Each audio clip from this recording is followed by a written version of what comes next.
از نگاهبانان قصر پوتیفار بود. امیدوار بودم که زندان او را متنبه کرده باشد، اما او چون یک قهرمان پیروز سوی زندان میرفت. اگر اظهار پشیمانی نکرد چه؟ عجله نکنید بانو، برای قضاوت هنوز زود است. چند روز که بگذرد قدر آزادی و ناز و نعمت قصر را خواهد دانست.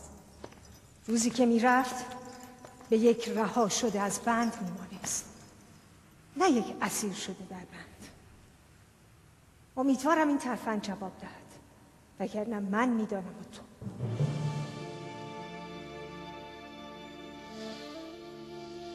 پروردگار مهربانم، یوسف گرفتار رنج و مشقت شده، او را یاری فرما.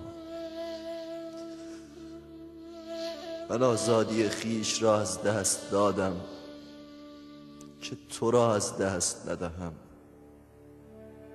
الهی، سختی زندان و شکنجه را بر من آسان گردان و توان صبر و بردباری به من عنایت فرما. خداوندا، پوتیفار و زلیخا برای من زحمت بسیار کشیدند.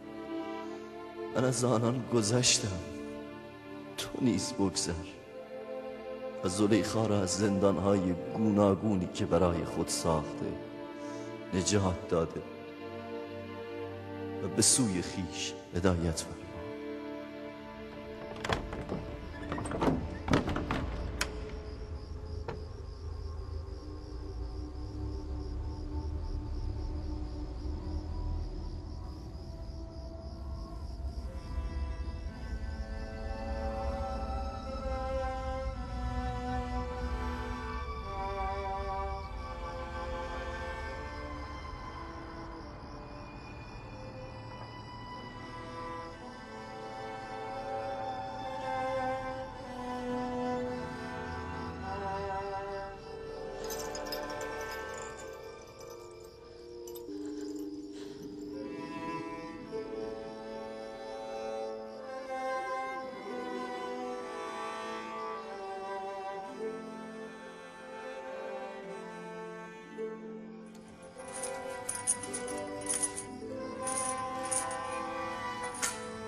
تو پیشتر نگهبان قصر پوتیفار بوده ای؟ تو از کجا میدانی؟ این جوان تو را میشناسد. من تو را میشناسم؟ چرا خود را اصلاح نمی کنی؟ چرا دست از خطا و شرارت بر نمی داری؟ در کودکی شاهد دزدی تو بودم، در بزرگی هم شاهد زورگویی تو. تو کیستی؟ از کجا مرا میشناسی؟ من همان کودکی هستم که باعث زندان افتادن تو شد. قصر پوتیفار، خزانه قصر، خاطر داری؟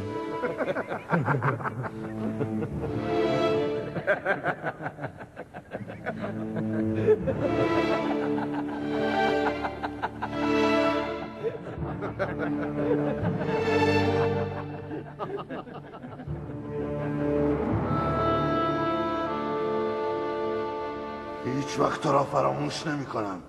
سوگند خوردم از تو انتقام بگیرم و خواهم گرفت. مراقب خودت باش. مرا از تو بیمی نیست. بیم آن دارم که با ادامه راه خطا خود را هلاک کنی.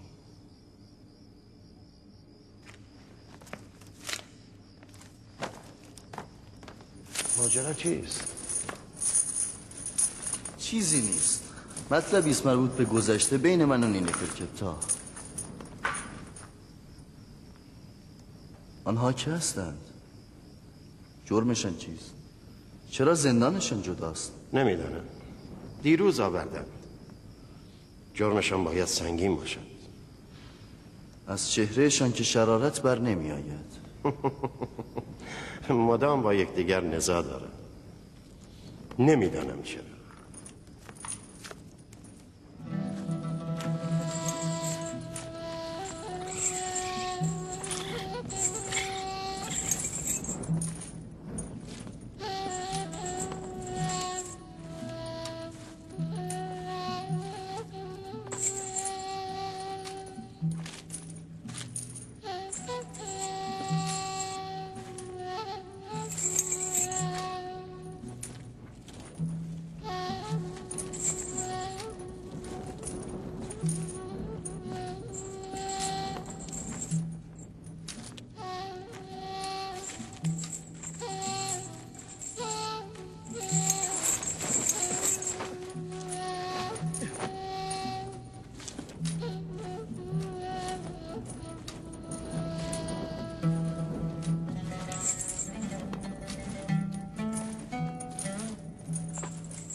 همسر و فرزندانمان چه خواهند شد؟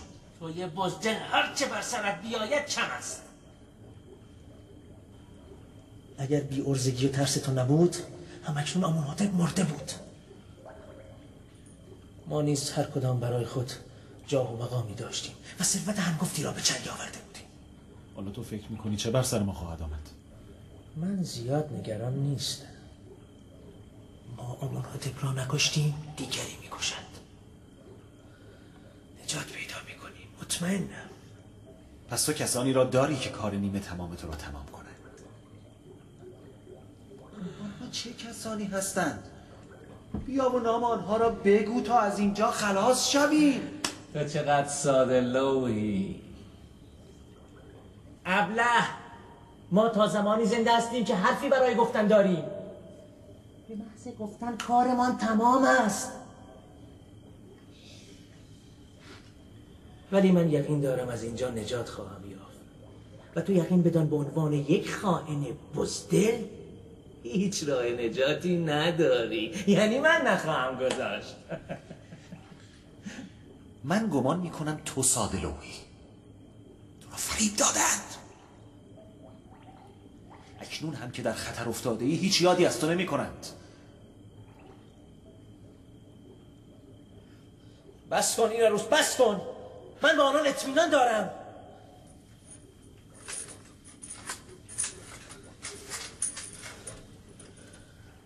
من به آنان اطمینان دارم. آری اطمینان دارم. نگران نباش، یاریمان میکنند. من اطمینان دارم یاریمان میکنند.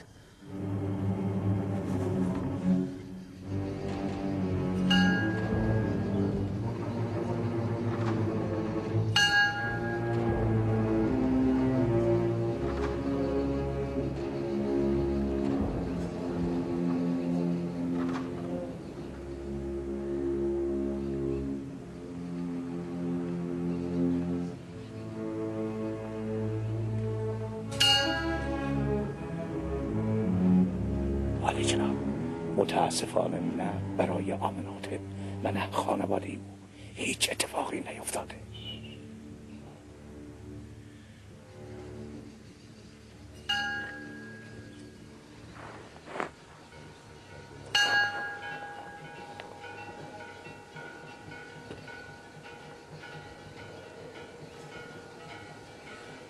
عالی جناب، از آب پیستم هیچ خبری نیست. اطمینان داری آبوپیس گم شده؟ بله عالی جناب، گویا قطره‌ای بوده و زیر زمین فرو رفته است. باید همه جا را بگردیم. اول زندانهای داخل قصر. اگر او دستگیر شده باشد به هیچ عنوان نباید سخن بگوید.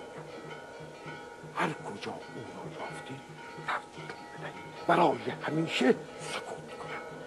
در غیر این صورت می‌دانید اگر آمنه‌هotep بفهمد که ما قصد جان او را داشته ایم چه فضاحتی به بار خواهد آورد.